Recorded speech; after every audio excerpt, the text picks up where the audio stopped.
Oui, je voudrais revenir sur cette vidéo quant aux divers projets d'organisation d'événements sportifs potentiels au Royaume du Maroc. Pour commencer avec le football, le sport le plus populaire de la planète et sa compétition phare qui est la Coupe du Monde de la FIFA.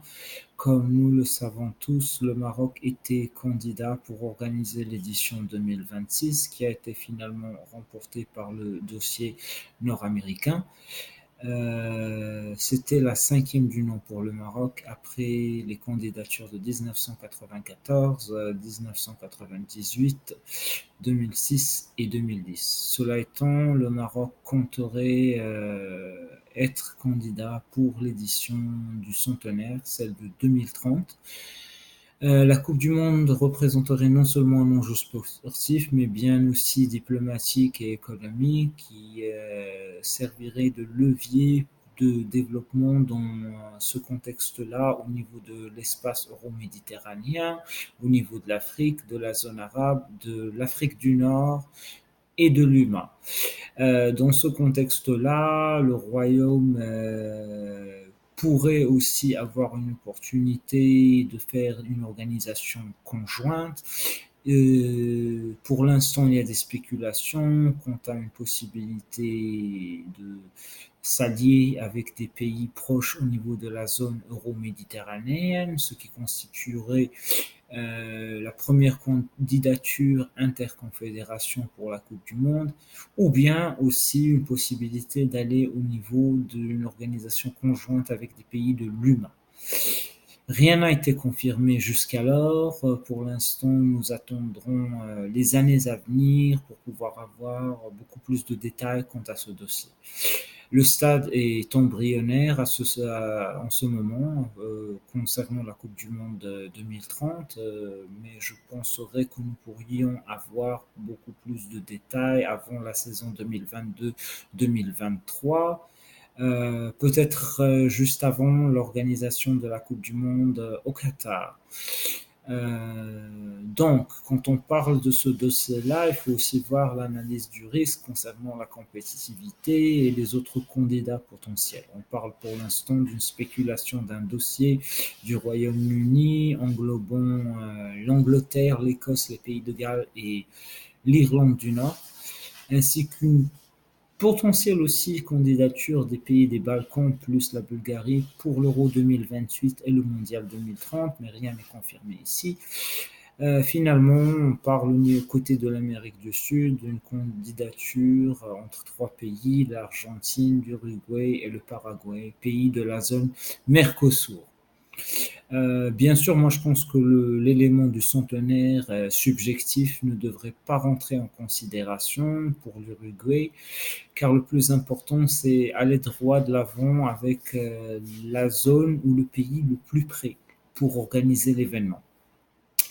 Donc, des calculs financiers sont pris en compte, bien sûr. Quel sera le bénéfice et le pourcentage de réussite économique pour le pays organisateur? C'est une chose qui est très, très importante. Donc, quand on parle de la Coupe du Monde, ça, c'est un facteur parce que c'est un événement à vocation internationale et le plus grand événement sportif aux côtés des Jeux olympiques d'été. Analyse de risque, oui, car nous parlons justement d'une Coupe du Monde qui s'organise 12 ans après la dernière qui est tenue en Europe, c'est-à-dire celle qui a été organisée cette année-là en Russie. Historiquement, l'Europe n'a jamais vu les Jeux olympiques d'été et le mondial s'éloigner de cette ère pour une durée plus de 12 ans. C'est-à-dire, il n'y a jamais eu trois éditions d'affilée, que ce soit des JO d'été ou de la Coupe du Monde, à l'extérieur du vieux continent. Et le fait que le dossier britannique serait présent pourrait constituer une grande compétition. Donc moi je pense que le Maroc pourrait se présenter a priori comme un grand représentant de l'espace Euromed, de l'UMA, pour pouvoir aller de l'avant dans cette compétition. Ça serait une première historique de voir la Coupe du Monde organisée au niveau de la région justement de l'Euroméditerranéenne maghrébine. On verra ce qui va de ce projet dans les années à venir, comme j'avais évoqué. Par contre, pour continuer l'analyse pour la Coupe du Monde, parce que je veux faire un diaspora 2030-2050, c'est vrai qu'on est encore loin, mais juste pour avoir une analyse du risque, et si l'on se base sur la compétition avec les autres zones et sur le principe officieux de rotation, 2034 et le retour des pays de l'AFC, la zone asiatique, pourrait voir la Chine se présenter comme candidat sérieux pour l'organisation de la Coupe du Monde. Que ce soit seul pour les 48 équipes ou que ce soit en candidature conjointe. Des spéculations parleraient de la République de Corée, la République populaire démocratique de Corée et le Japon conjointement avec la Chine. Ce serait un dossier qui serait très très très fort. Je ne dirais pas le contraire objectivement. L'Australie aussi pourrait se présenter, car c'est un pays de l'AFC depuis 2006. Mais un seul candidat serait retenu. Donc moi je pense que ça va être très très dur pour l'édition 2034 avec le retour des pays asiatiques.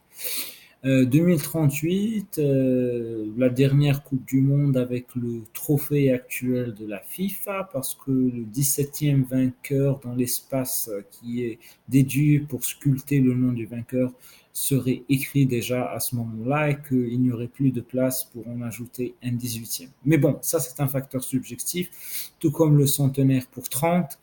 Pour 38, si l'on se base sur les spéculations d'aujourd'hui, il y a toujours le dossier de l'Argentine, de l'Uruguay et du Paraguay qui pourrait rebondir à ce moment-là et qui pourrait toujours constituer de la compétition pour le dossier potentiel marocain.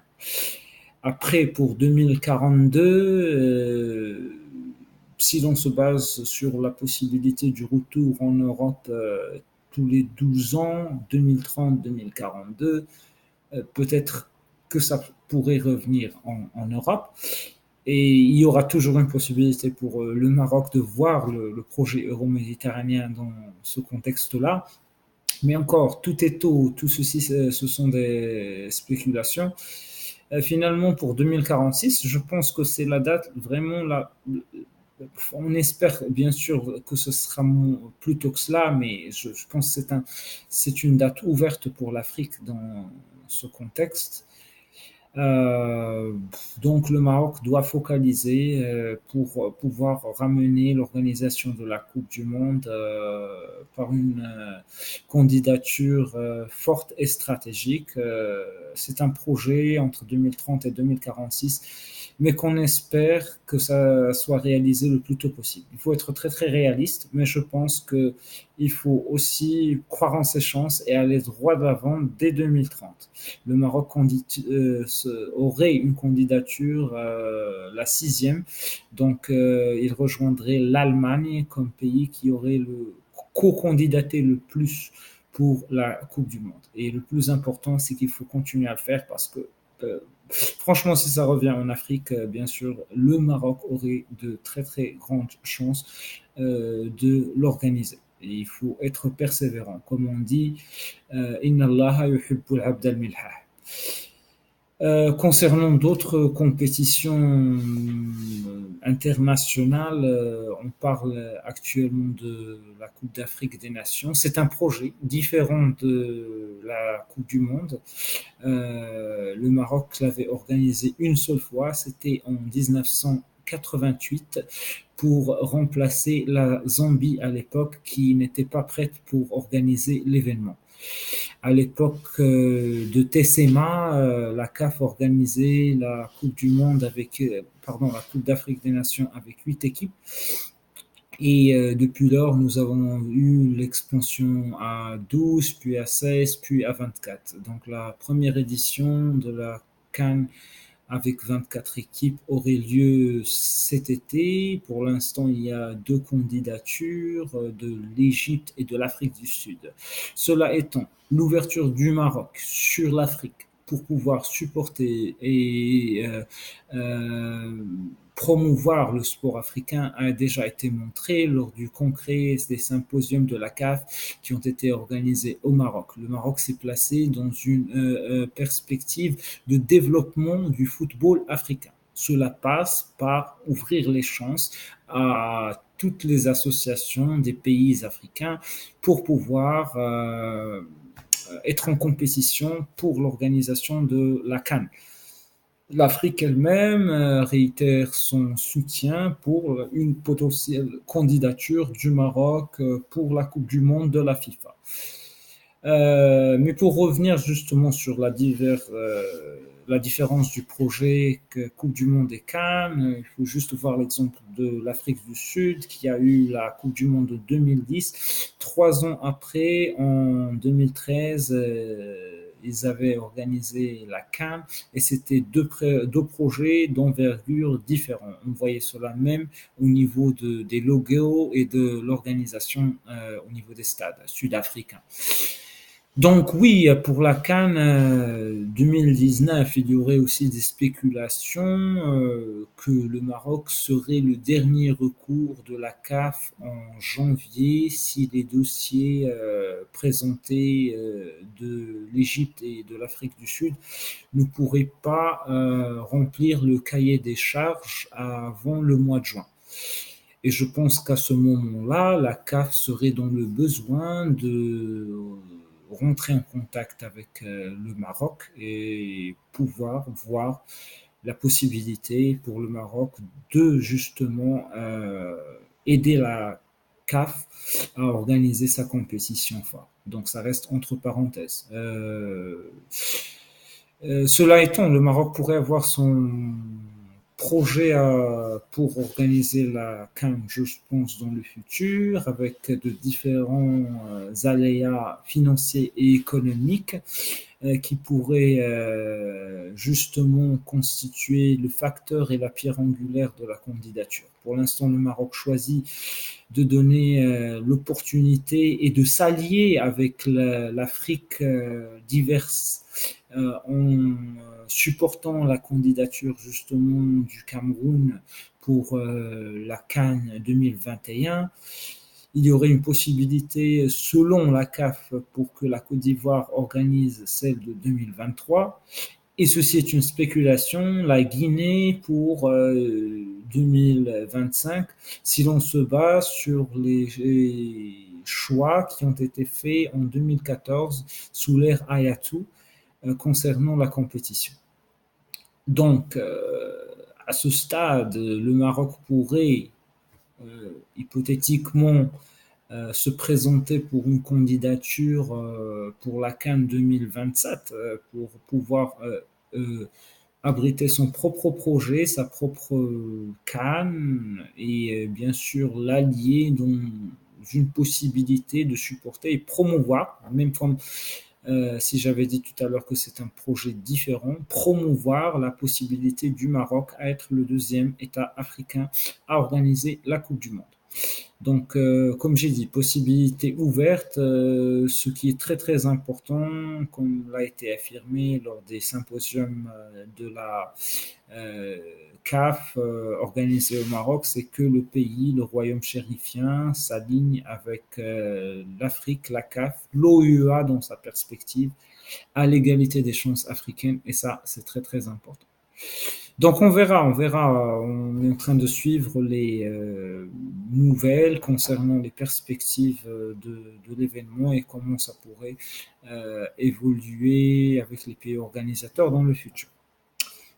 Donc ceci seraient les importantes compétitions sportives au niveau du football sur lesquelles le Royaume pourrait se lancer. Comme j'ai dit, il faut préparer maintenant qu'on rentre dans 2019, déjà dans la perspective des années 2020 qui elle-même serait porteuse du projet de l'après 2030. Et ça, c'est très très important car ça s'aligne aussi avec le cadre des objectifs de développement durable qui sont profitables aux économies et aussi au marché, et l'organisation d'événements sportifs qui est le sujet de cette vidéo serait l'un des meilleurs créneaux dans ce contexte d'action. Donc, Coupe du Monde, Cannes, il faut aussi rappeler que le Maroc a un large CV quand il s'agit de compétitions sportives à grande envergure. Donc, pour résumer ici un petit peu, je voudrais revenir sur les diverses compétitions internationales qui ont été organisées au Maroc jusqu'alors et aussi dans le futur proche, ceux sur lesquels le pays a été désigné. Donc, rappelons bien sûr que le pays a organisé la Coupe du Monde des clubs de la FIFA en 2013 et une deuxième édition en 2014. Ça, c'est l'événement phare qui a été organisé au Maroc. Après, au niveau, je dirais pas FIFA, mais au niveau international aussi, parce que c'est dans le cadre du Conseil international du sport militaire, le CISM, le pays a organisé la Coupe du monde militaire en 1966 et 1993. Autre événement mondial organisé au Maroc, ceci étant multisport, c'est les Jeux mondiaux scolaires, une seule fois, le gymnasiade. Et ça, c'est très très important parce que je voudrais revenir sur la possibilité d'organisation d'événements multisports. J'évoquais tout à l'heure la Coupe du Monde avant 2050. C'est vrai que pour les Jeux Olympiques, ça va être un projet, je suis très réaliste, qui va être très très ardu.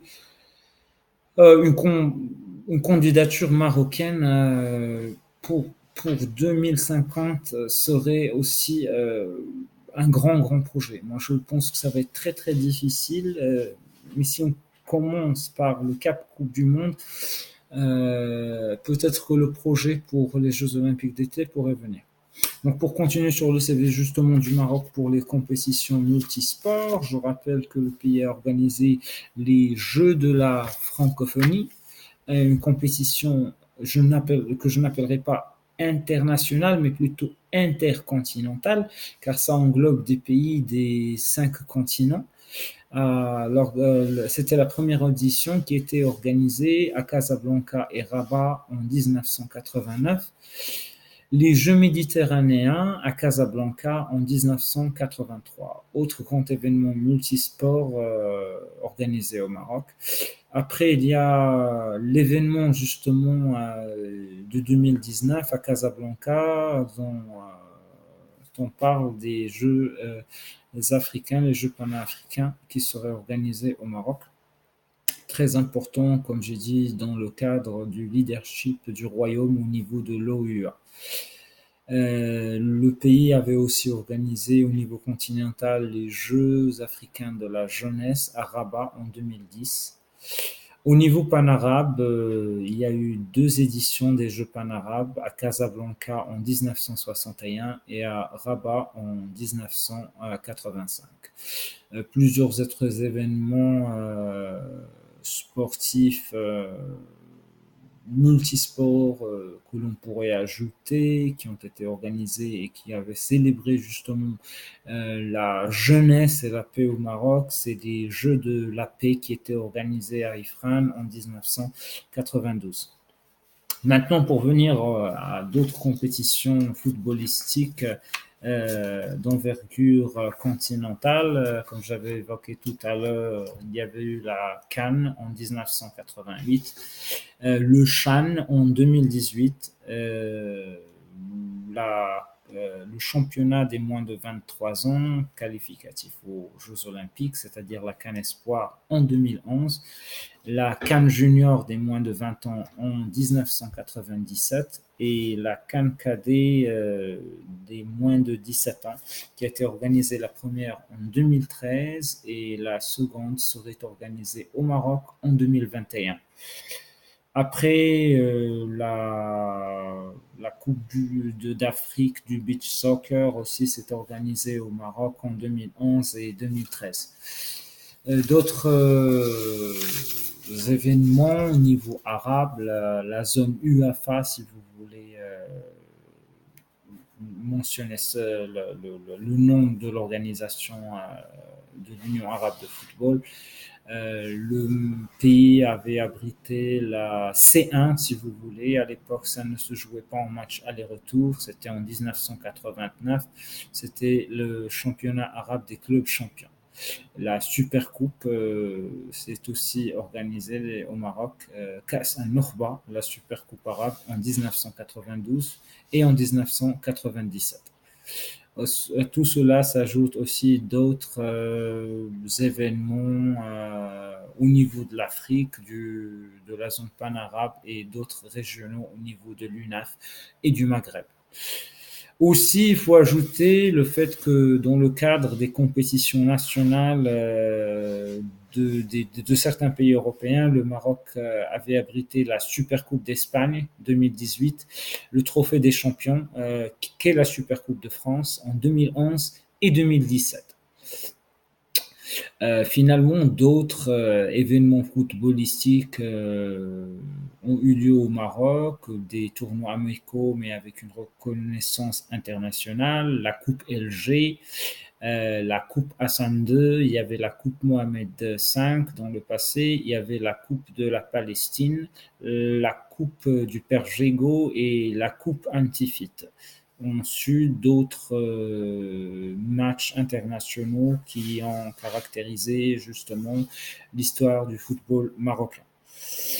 Concernant un sport phare aussi au Maroc, pas le plus populaire, mais celui qui a eu le plus de succès à travers l'histoire, l'athlétisme. Il faut parler justement des événements qui s'organisent au Maroc. Il faut souligner le meeting de la Diamond League de l'I2AF de Rabat, le meeting international Mohamed VI de Rabat, qui fait donc partie du GOTA, des meetings internationaux d'athlétisme.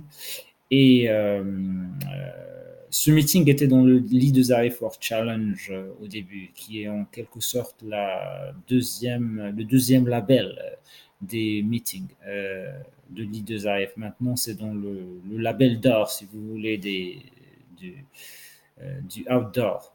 Euh, donc l'événement phare de l'athlétisme mondial que la Diamond League abrite justement les meetings les plus prestigieux et parmi eux il y a celui de Rabat. Après, nous avons aussi la Coupe continentale qui s'était organisée à Marrakech en 2014. C'est une compétition phare de l'I2AF. Et aussi la défunte compétition qui est les championnats du monde cadet. Euh, cette dernière avait été organisée justement à Marrakech en 2005. Donc ça, c'est ce qui concerne l'outdoor, si vous voulez, le track. Mais le Maroc a aussi eu l'opportunité d'organiser au niveau du cross-country des événements internationaux de prestige. Les championnats du monde de cross-country I2AF d'abord s'appelaient le Cross des Nations et il y avait une édition qui était organisée à Rabat en 1966. Après, le nom a changé lors des années 70 officiellement au championnat du monde I2AF de cross-country. Une autre édition s'est déroulée à Rabat en 1975, puis à Marrakech en 1998. Concernant l'athlétisme, il y a eu aussi une pléthore d'événements qui ont eu lieu au Maroc. Les meetings de Casablanca et de Tanger sont à mentionner, qui avaient aussi ramené plusieurs noms de l'athlétisme mondial. Bernard Lagat, par exemple, était au meeting de Tanger, qui était organisé par Hicham El-Garrouch en 2009, si je me rappelle bien. Et le plus important dans tout ça, c'est que c'est des meetings, Tanger par exemple, qui étaient classés sous le label CAA, si je ne me trompe pas, parce que la CAA a aussi des labels, or argent, bronze. Et je pense que c'est très très important de relancer des meetings internationaux. Il y en a plusieurs qui sont défunts aujourd'hui ou qui abritent moins de monde, moins de stars de l'athlétisme. Je pense que c'est un créneau aussi pour l'athlétisme, pour faire un retour sur investissement, d'encourager davantage ces meetings. Nous avons Rabat, donc Casablanca et Tanger pourraient aussi se relancer dans le futur, et même dans d'autres labels, le World Challenge ou dans les labels continentaux. Après, il y a eu plusieurs événements de courses sur route au Maroc. Je rappelle les marathons et semi-marathons, commençant par Marrakech, Casablanca et Rabat. Finalement, il y a aussi une épreuve d'ultramarathon très prestigieuse qui s'organise au Maroc, qui est le marathon des Sables. Plusieurs autres événements internationaux, continentaux, régionaux, dont des sports olympiques ou pas, ont aussi eu lieu au Maroc, y incluant le cyclisme, les sports équestres, l'escrime, le golf, le judo, la natation et les sports aquatiques, l'englobant, la voile, le surf, le tennis et le triathlon, etc. Donc, dans le passé, le Maroc avait aussi organisé le circuit de Formule 1 de Casablanca. Le Paris-Dakar passe par le Maroc chaque année, ça c'est très très important. Aussi le Tour des voitures classiques qui était à vocation touristique, et ça c'est très très important parce que ça joue pas juste le rôle de sport mécanique, mais ça joue vraiment un rôle de, de, de, de, de découverte du Maroc. D'ailleurs, le Paris-Dakar fait ce rôle aussi, dépendant des régions qui sont fréquentées par le rallye chaque année.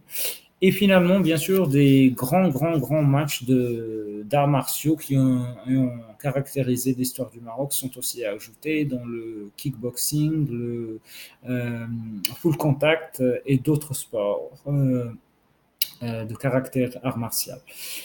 Et finalement, comme j'ai dit, dans ce contexte-là, très très important de souligner la diversité de la politique sportive footballistique et puis pour tous les autres sports. Donc, il faut insister sur l'importance de promouvoir les divers programmes sportifs, olympiques ou non olympiques, parce que justement, l'organisation de manifestations sportives internationales constituerait toujours un atout et une grosse perspective pour développer l'économie en soi. Donc, reste à suivre comment les perspectives du royaume vont s'aligner. Comme j'ai dit, nous sommes bientôt en 2019, mais nous sommes aussi conscients que nous rentrerons bientôt dans une nouvelle décennie qui serait la clé pour un élan justement socio-économique quand on parle des 17 objectifs des ODD, et le sport a justement sa place dans ce contexte-là, apte à alimenter l'aspect économique, la diplomatie et l'émancipation des relations internationales. Merci.